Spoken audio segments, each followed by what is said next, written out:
오늘 말씀 신명기 17장입니다. 신명기 17장 2절부터 20절까지 우리 한 절씩 읽겠습니다. 내 하나님 여호와께서 내게 주시는 어느 성 중에서든지 너희 가운데 어떤 남자나 여자가 내 하나님 여호와의 목전에 악을 행하여 그 언약을 어기고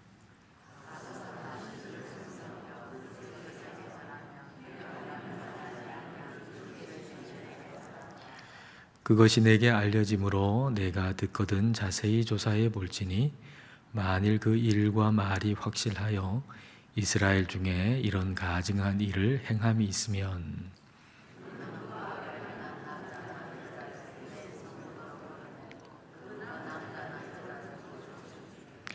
죽일 자를 두 사람이나 세 사람의 증언으로 죽일 것이요 한 사람의 증언으로는 죽이지 말 것이며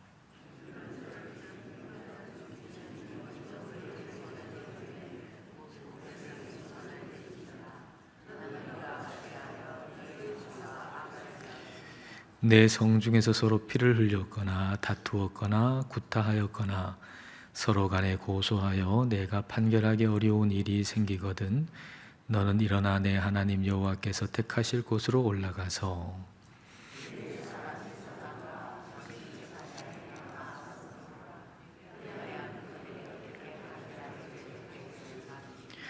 여호와께서 택하신 곳에서 그들이 내게 보이는 판결의 뜻대로 내가 행하되 그들이 내게 가르치는 대로 삼가 행할 것이니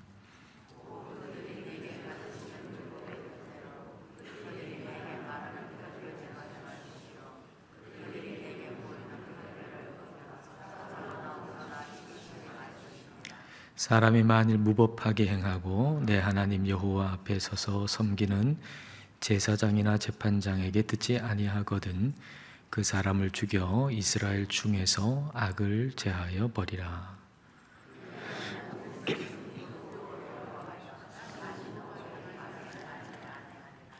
내가 내 하나님 여호와께서 내게 주시는 땅에 이르러 그 땅을 차지하고 거주할 때에 만일 우리도 우리 주위에 모든 민족들 같이 우리 위에 왕을 세워야 하겠다는 생각이 나거든.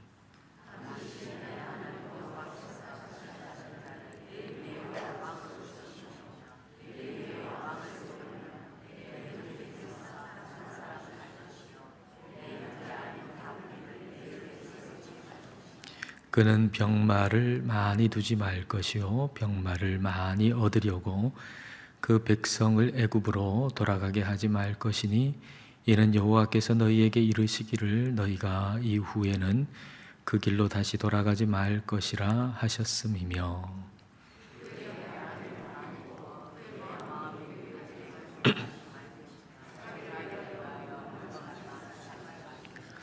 그가 왕위에 오르거든 이 율법서의 등사본을 레위 사람 제사장 앞에서 책에 기록하여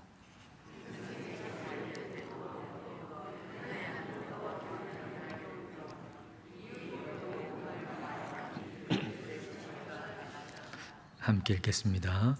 그리하면 그의 마음이 그의 형제 위에 교만하지 아니하고 이 명령에서 떠나 좌로나 우로나 치우치지 아니하리니 이스라엘 중에서 그와 그의 자손이 왕위에 있는 날이 장구하리라.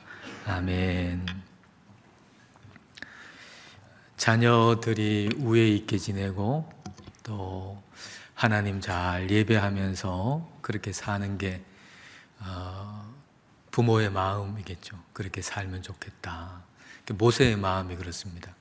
가나안에 가진 못하지만은 이스라엘 백성들이 서로 사랑하고 하나님 잘 섬기면서 살기를 원하는 마음입니다. 2절, 3절 보면 이제 그렇게 살라는 얘기를 좀 그렇지 않은 경우를 가정에서 얘기하면서 이제 말합니다. 2절, 3절입니다. 내 하나님 여호와께서 내게 주시는 어느 성 중에서든지 너희 가운데에 어떤 남자나 여자가 내 하나님 여호와의 목전에 악을 행하여 그 언약을 어기고 가서 다른 신들을 섬겨 그것에게 절하며 내가 명령하지 아니한 1월 성신에게 절한다 하자. 가나안 땅에 들어간 다음에 어떤 사람이 우상을 섬기는 거예요. 우상에게 절을 합니다.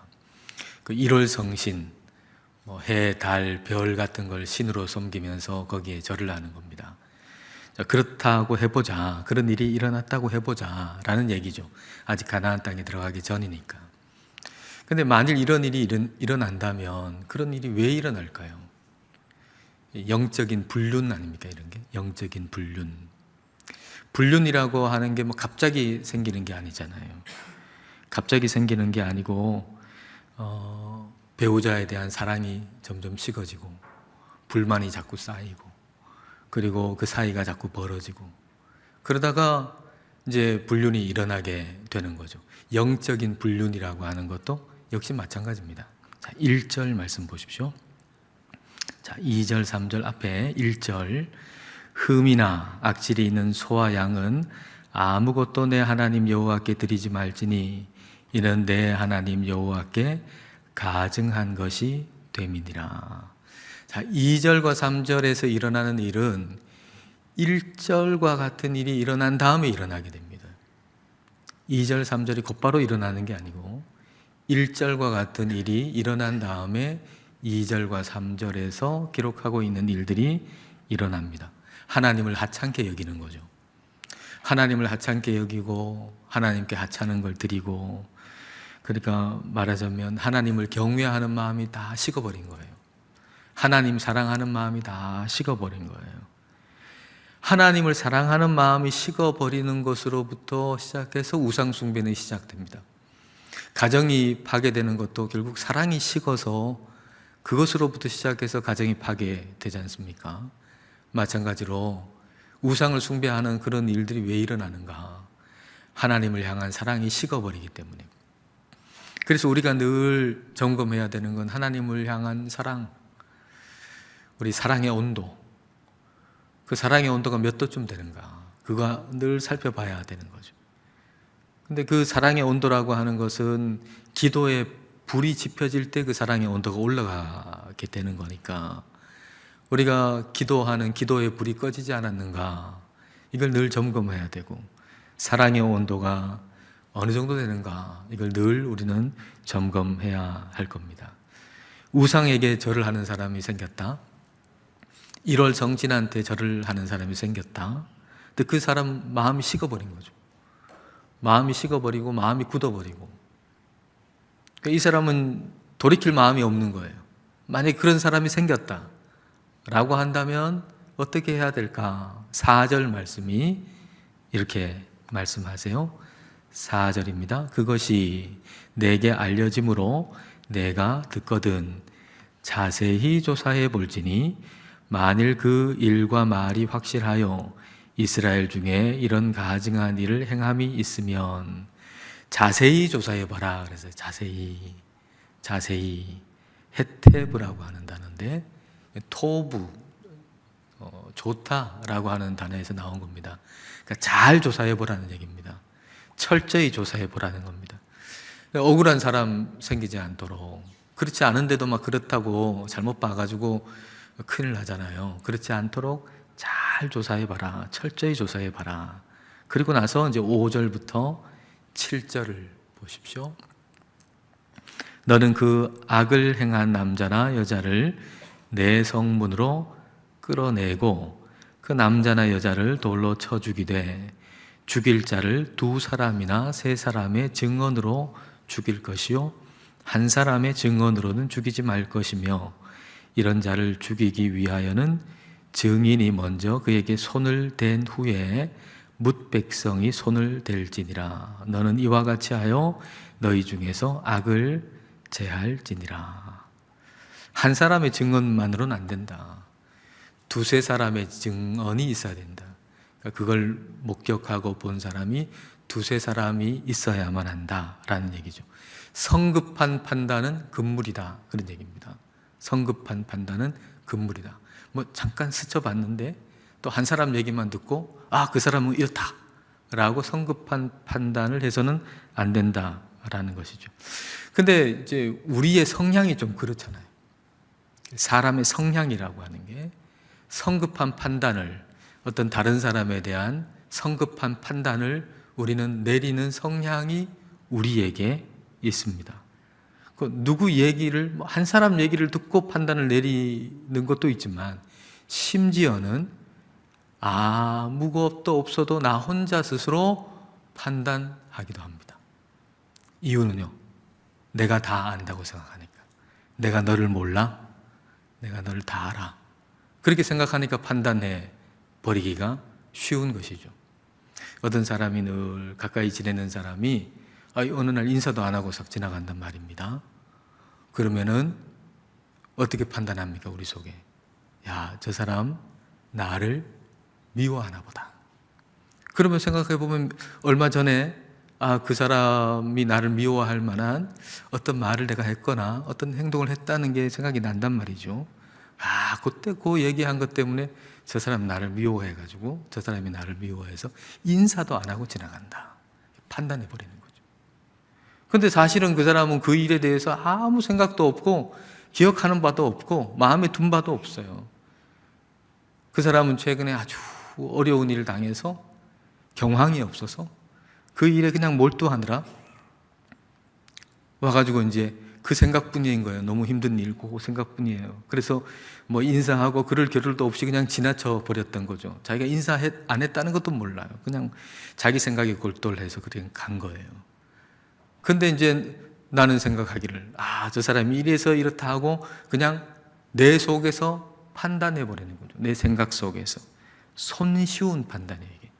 손쉬운 판단. 뭘 알아보려고 하는 노력도 기울이지 않고 내 머릿속에서 다 생각하고 상상하고 판단 내리고 얼마나 손쉬워요. 노력은 아무것도 없잖아요. 내 속에서 다 일어나는 거지. 그런 손쉬운 판단, 그걸 우리가 해서는 안 되겠다. 근데 우리는 그런 성향이 있다는 거죠. 가장 쉬운 걸 우리는 선택하거든요. 어려운 걸 선택하지 않고 쉬운 걸 선택하기 때문에 다른 사람에 대해서도 손쉬운 판단을 내리기가 쉬운 게 사람이라는 거예요. 그래서 그렇게 하지 말고 철저히 조사하고 두세 사람의 증인이 있으면 그렇게 하고, 그리고 돌로 치는데 저 사람 우상 숭배했다 하고 막 돌 치는 게 아니고 증인이 먼저, 내가 봤다, 내가 들었다 라고 하는 그 증인이 먼저 돌을 친다라고 하는 건 그것에 대한 책임을 진다는 거죠. 그리고 먼저 돌을 치고 그렇게 우상 숭배하는 자를 없애라, 죽여라, 그런 얘기예요. 그래서 그 백성 가운데 악을 제해라 라는 겁니다. 근데 이제 이런 모습 보면 악한 것을 그 하나님 백성 가운데 조금 더 용납하지 않는다는 거잖아요. 말하자면 악한 것을 조금 더 용납하지 않는다. 이 죄라고 하는 게 얼마나 악한 것인가, 이걸 우리가 생각하게 되죠. 죄라고 하는 게 얼마나 악한 것인가. 근데 한편 우리 마음속에는 이런 마음이 드는 거예요. 뭐 그런 걸 가지고 돌로 치나? 다른 방법도 있지 않나? 뭐 그런 것 가지고 돌로 쳐야 되는가? 그러니까 우리는 말이죠, 죄에 대해서 조금 좀 관대한 마음을 가지고 싶어 해요. 왜냐하면 우리가 죄인이니까. 우리는 죄인이어서 죄에 대해서 좀 느슨한 마음을 가질 수가 있어요. 죄에 대해서 좀 관대한 마음을 우리는 가질 수가 있는 것이죠. 그러나 여러분 한번 생각해 보세요. 우리가 예수님께, 예수님, 제가 분명히 죄인이긴 하지만 예수님이 십자가에 돌아가실 만큼은 아닌 것 같은데요, 이러면 어떻게 되겠습니까? 우리는 죄에 대해서 별로 그렇게 심각하게 생각하지 않을 때가 있거든요. 그래서 분명 그래요. 내가 죄인인 건 맞아요. 그러나 예수님이 죽으실 만큼 죄인인 건 아닌 것 같은데요. 만약 그렇게 생각한다 그러면 예수님의 그 십자가의 죽음을 무의미하게 만드는 것이죠. 무의미하게.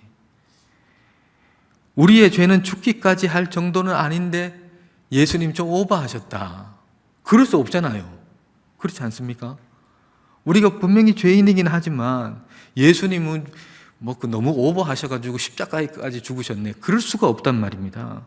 예수님의 십자가를 우리가 바라볼 때, 우리의 죄가 얼마나 극악하고 얼마나 크면 죄 없으신 예수님께서 십자가에 죽으실 만큼 우리의 죄는 그렇게 극악하고 그렇게 큰 거구나. 이걸 생각하면서 우리가 죄 사함 받았다라는 것을 감사해야죠. 감사해야죠. 그러므로 오늘 말씀 우리가 읽을 때 우상에게 절했다고 돌로 치나 그런 생각할 게 아니고 우리 안에 있는 우상을 다 끄집어내가지고 돌로 쳐야 돼요. 돌로 칠 게 어디 바깥에 있겠어요? 내 안에 있죠. 내 안에 우상들이 얼마나 많습니까? 하나님의 뜻과는 관계없는 걸 바라고 원하고 주님 말씀과는 상관없는 걸 우리 마음속에 열정적으로 구하고 이런 게 얼마나 많아요. 그거 다 끄집어내가지고 그걸 돌로 쳐야 되는 거죠. 그 확실한 증인이 나 아닙니까? 여러분 자신 안에 있는 우상에 대한 확실한 증인이 여러분 자신 아닙니까? 그러니까 여러분이 먼저 돌을 들어가지고 여러분 자신 안에 있는 우상 숭배하는 모든 것들에 돌을 쳐야죠. 우리 안에 있는 걸.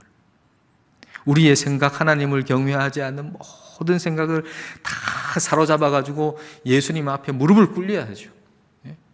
우리는 뻣뻣해가지고 막 고집 피우면서 무릎 안 꿇잖아요. 내가 막 잘났다고. 예수님 앞에서도 막 그러잖아요. 그걸 다 끄집어내가지고 예수님 앞에 무릎을 꿇려야죠. 고린도후서 10장 5절 말씀. 자, 다 같이 읽겠습니다. 하나님 아는 것을 대적하여 높아진 것을 다 무너뜨리고 모든 생각을 사로잡아 그리스도에게 복종하게 하니. 하나님 백성은 하나님께 순종하는 사람이 하나님 백성이에요. 하나님 백성은 하나님의 법을 잘 따르는 사람이 하나님 백성이죠. 하나님 법을 잘 따르는 사람이 하나님 백성입니다. 8절 말씀을 보십시오. 내 성중에서 서로 피를 흘렸거나 다투었거나 구타하였거나 서로 간에 고소하여 내가 판결하기 어려운 일이 생기거든 너는 일어나 내 하나님 여호와께서 택하실 곳으로 올라가서 서로 피를 흘렸거나 그리고 다투었거나 구타하였거나 이렇게 이제 번역된 요 히브리어를 직역을 하면 피와 피 사이에 심판과 심판 사이에 폭력과 폭력 사이에 이렇게 번역할 수 있습니다.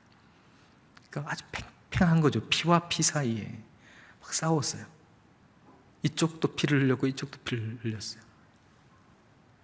폭력과 폭력 사이에 심판과 심판 사이에 두 사람이 막 팽팽한 거예요. 원고와 피고가 팽팽해요. 이 사람 말 들어보면 이 사람 말이 맞고 저 사람 말 들어보면 저 사람 말이 맞고 그렇게 지금 의견이 팽팽해. 사건이 하나가 일어났는데 이게 누가 옳은지를 모를 만큼 아주 팽팽한 그런 상황입니다. 9절 10절 보십시오. 레위 사람 제사장과 당시 재판장에게 나아가서 물으라. 그리하면 그들이 어떻게 판결할지를 내게 가르치리니 여호와께서 택하신 곳에서 그들이 내게 보이는 판결의 뜻대로 내가 행하되 그들이 내게 가르치는 대로 삼가 행할 것이니. 이제 피고나 원고나 이제 그 법정에 가잖아요. 근데 서로는 어떻게 생각합니까? 내가 이긴다 생각하죠.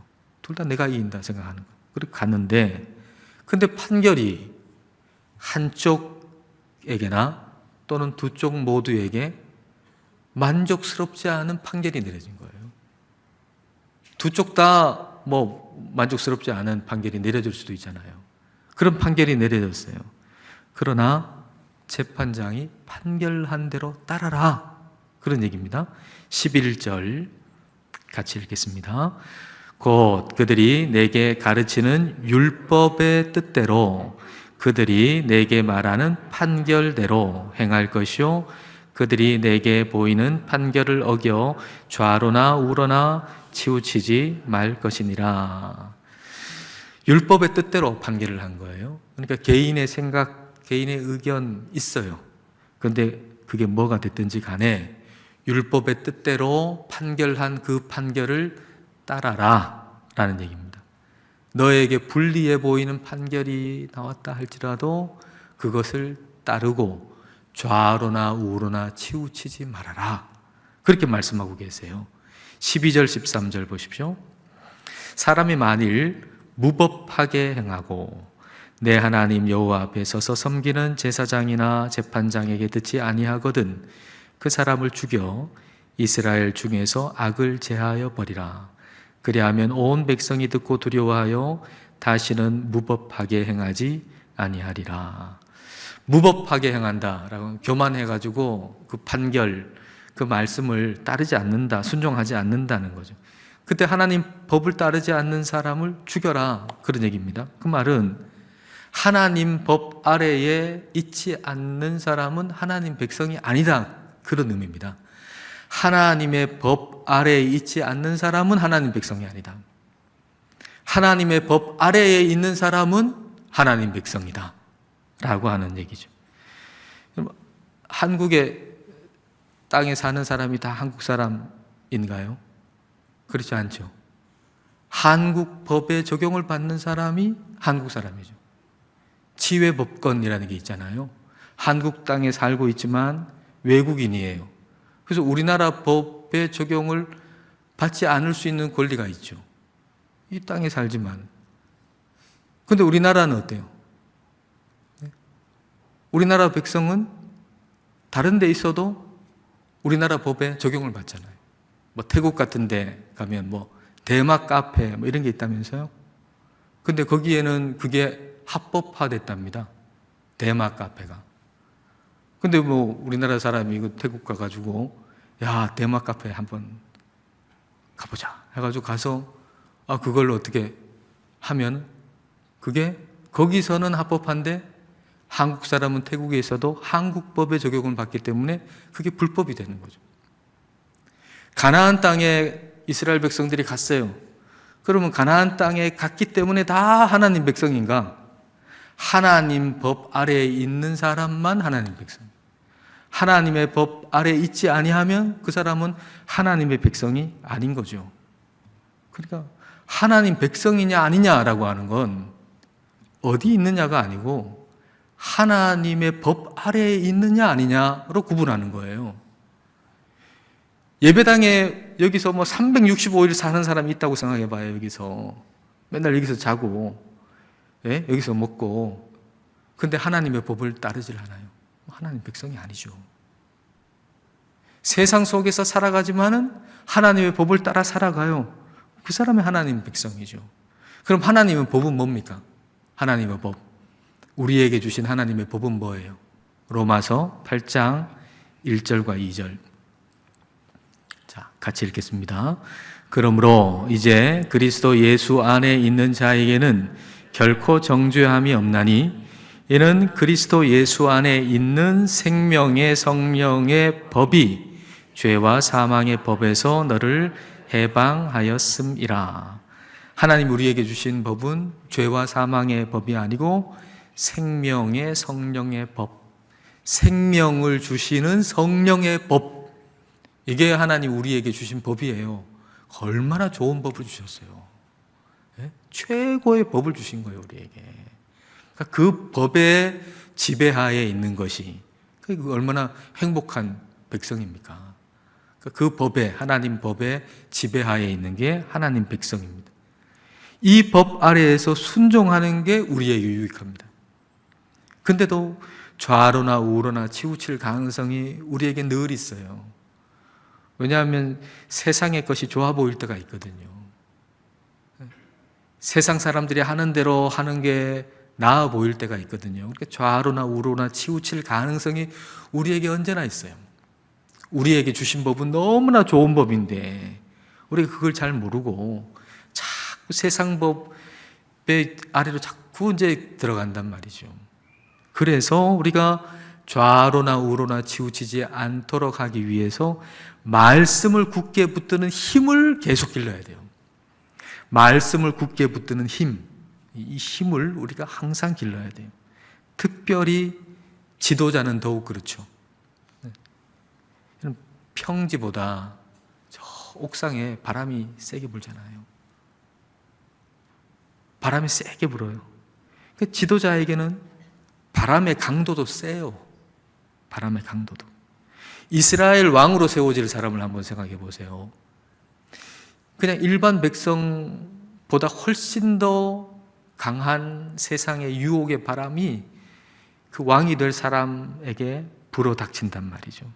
그래서 좌로나 우로나 치우치지 않도록 더 잘 무장해야 된다. 더 잘 무장해야 되죠. 14절 이하에 이제 왕을 세울 때 얘기가 나오는데요. 15절을 보십시다. 15절에 반드시 내 하나님 여호와께서 택하신 자를 내 위에 왕으로 세울 것이며 내 위에 왕을 세우려면 내 형제 중에서 한 사람을 할 것이요 내 형제 아닌 타국인을 내 위에 세우지 말 것이며. 왕을 세우는데 두 가지 조건이 있죠. 하나는 누가 선택해야 됩니까? 하나님이 선택한 사람. 사람이 선택한 게 아니고 하나님이 선택한 사람. 그러니까 하나님의 뜻을 이루려고 하는 사람, 자기 뜻을 이루려고 하는 사람이 왕이 되면 얼마나 낭패입니까? 그게 아니고 하나님 뜻을 이루려는 사람, 하나님이 선택한 사람. 또 하나는 뭐죠? 이스라엘 백성들 가운데 세우라. 이스라엘 백성들 가운데. 그 말은 무슨 말인가요? 이스라엘 백성들 가운데, 타국인 말고 이스라엘 백성들 가운데 세우라. 믿음의 사람을 세워라. 그 말이거든요. 믿음의 사람 세워라. 그러니까 하나님이 제시하는 왕의 조건은 뭐냐면 믿음이에요. 믿음. 다른 게 아닙니다. 하나님이 제시하시는 왕의 조건, 그건 믿음이에요. 믿음. 믿음이라고 하는 히브리어 아만이잖아요. 아만에서 아멘이 나오고, 또 헬라어로는 피스티스잖아요. 그 의미가 충실하다는 거 아니에요. 신실하다는 거 아니에요. 하나님께 신실한 사람, 하나님께 충성된 사람, 좌로나 우로나 치우치지 아니하고 하나님께 끝까지 충성될 사람, 그 사람을 왕으로 세우라. 변치 않는 사람을. 왕이 될 때 사방에서 바람이 불어오는데 평지에 있을 땐 몰라요. 근데 하나님이 딱 들어가지고 위에다가 딱 세워놓으면 이 위에는 바람이 얼마나 부는지 그 사방에서 불어오는 그 유혹의 바람을 믿음으로 견딜 사람, 믿음으로 견뎌낼 수 있는 사람, 그런 사람 왕으로 세우라. 그런 얘기죠. 사방에서 불어오는 바람이라고 하는 게 뭘까요? 바람. 16절, 17절 보십시오. 여기 세 가지 바람이 나옵니다. 그는 병마를 많이 두지 말 것이요 병마를 많이 얻으려고 그 백성을 애굽으로 돌아가게 하지 말 것이니 이는 여호와께서 너희에게 이르시기를 너희가 이후에는 그 길로 다시 돌아가지 말 것이라 하셨음이며 그에게 아내를 많이 두어 그의 마음이 미혹되게 하지 말 것이며 자기를 위하여 은금을 많이 쌓지 말 것이니라. 병마, 군마를 많이 두지 마라.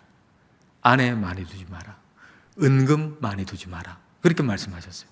왕이 되면 군마 그 말들 좀 많이 둬가지고 막 힘을 막 더 키우고 싶은 그런 마음이 드는 거죠. 아내를 많이 두고 싶은 거죠. 은금 많이 막 모아가지고 막 부귀영화 누리고 싶은 거죠. 육신의 정욕, 안목의 정욕, 이생의 자랑이라고 하는 그 세상의 바람이 막 그 옥상에 올라가면 막 바람이 부는 겁니다. 부는 거예요. 평지에 있으면 이런 바람도 적어요. 평지에 있으면. 그러니까 다시 말하면 지금 괜찮다고 괜찮은 게 아니다. 그런 얘기입니다. 다시 말하면 지금 나는 괜찮아 라고 생각하는데 지금 괜찮다고 괜찮은 게 아니다. 왜냐하면 지금은 바람이 별로 안 부는 곳에 위치해 있을 뿐이다 그 말입니다. 여러분, 만약에 저와 여러분이 지금 괜찮아요, 이런 부분에서 세상적인 바람이 나는 지금 뭐 거기에 넘어지지도 않고 나 괜찮다 라고 한다고 해가지고 괜찮은 게 아니다는 얘기예요. 왜냐하면 지금은 별로 바람이 불지 않은 위치에 지금 있기 때문에 괜찮은 것처럼 보이는 것이지, 바람 많이 부는 곳에 세워두면은 감당 못할 지경이 될 수 있다는 거예요, 저와 여러분이. 그러니까 하나님께서 여러분을 딱 들어가지고 너 이 자리에서 조금 내일 좀 해야 되겠다 하고 싹 들어가지고 딱 올려놓으실 때, 그때 바람이 막 엄청나게 불어도 좌로나 우로나 흔들리지 않을 정도로 실력을 키워야 된다는 거예요, 지금. 하나님 말씀을 붙드는 힘을 키워야 된다는 거예요. 지금 괜찮다고 괜찮은 게 아닙니다. 지금 위치가 괜찮을 것뿐이죠. 맨날 그 위치에만 있겠습니까? 하나님께서 여러분 어떻게 쓰실지 어떻게 압니까? 어느 위치에다가 놓으실지 어떻게 압니까? 그 위치에 놓을 때 사방에서 유혹의 바람이 불어올 때 그때도 괜찮을 만큼 좌로나 우로나 치우치지 않을 만큼 말씀을 붙드는 힘을 키우셔야 한다는 거예요. 키우셔야 된다. 그러면 그 방법은 뭔가요? 그 방법, 좌로나 우로나 치우치지 않을 방법, 하나님의 말씀을 읽는 것밖에 없어요. 하나님 말씀을 읽는 것밖에. 18절과 19절 보십시오. 18절, 19절 같이 읽겠습니다. 그가 왕위에 오르거든 이 율법서의 등사본을 레위 사람 제사장 앞에서 책에 기록하여 평생에 자기 옆에 두고 읽어 그의 하나님 여호와 경외하기를 배우며 이 율법의 모든 말과 이 규례를 지켜 행할 것이라. 하나님 말씀을 필사해서, 그때 뭐 우리 성경이 뭐 다 어떻게 있습니까? 그러니까 다 필사한 거죠. 그걸 옆에 두고 읽어라. 성경 읽기의 중요성이잖아요. 성경 읽기의 중요성. 성경을 항상 옆에 두고 그걸 읽어라. 이것이야말로 하나님께 신실할 수 있는 유일한 길이다. 유일한 길이다. 네? 여러분 성경 매일 안 읽고 어떻게 하나님의 사람으로 우리가 살아갑니까? 불가능한 일이죠. 예배만 나와가지고 어떻게 하나님의 사람으로 살아갑니까? 네? 성경을 읽어야죠. 항상 옆에 두고 주의하러 읽어야 그것밖에는 길이 없다니까요. 다른 건 길이 없어요. 다른 길이 있었으면 우리 하나님이 다른 걸 얘기하셨겠죠. 유일하게 딱 한 가지 얘기하시잖아요. 너 왕이 되면 그 왕 된 사람이 하나님 앞에 신실할 수 있는 방법, 네가 권력을 가지고 네가 세상의 부귀영화를 가지고 높여놓을 때 그때 유일하게 끝까지 하나님을 붙들 수 있는 길은 하나님 말씀 성경 옆에 두고 항상 옆에 두고 그 말씀 읽는 거, 그거 외에는 길이 없다. 그 얘기 아닙니까? 20절 말씀 보십시오.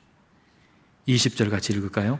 그리하면 그의 마음이 그의 형제 위에 교만하지 아니하고 이 명령에서 떠나 좌로나 우로나 치우치지 아니하리니 이스라엘 중에서 그와 그의 자손이 왕 위에 있는 날이 장구하리라.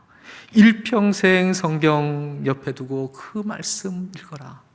그러면은 교만해지지 않고 좌우로 치우치지 않고 하나님 끝까지 신실하게 붙드는 사람 될 거다. 그 말이죠. 여러분 믿음의 사람 보세요. 진짜 신실하고 순전하고 순종하고 그런 사람들 보세요. 공통점이 있어요. 성경 말씀을 사모하고 주야로 읽고 묵상하는 사람들.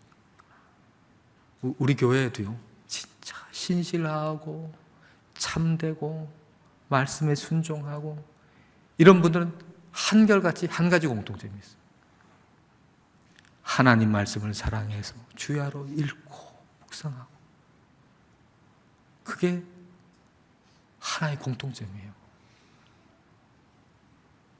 하나님 법을 따라서 살아가려면 성경 읽지 않고 불가능하다. 성경 말씀 하루라도 빠지지 않고 그 말씀 붙들고 살아가지 아니하면은 하나님께 신실하게 살아가는 건 불가능하다는 거예요. 평생에 여러분 하나님 말씀 옆에 두고, 옆에 두기만 하지 말고 옆에 두고 읽고 묵상하고, 그래서 일평생 우리 주님께 신실하고 충성된 자로 살아가시기를 축복합니다.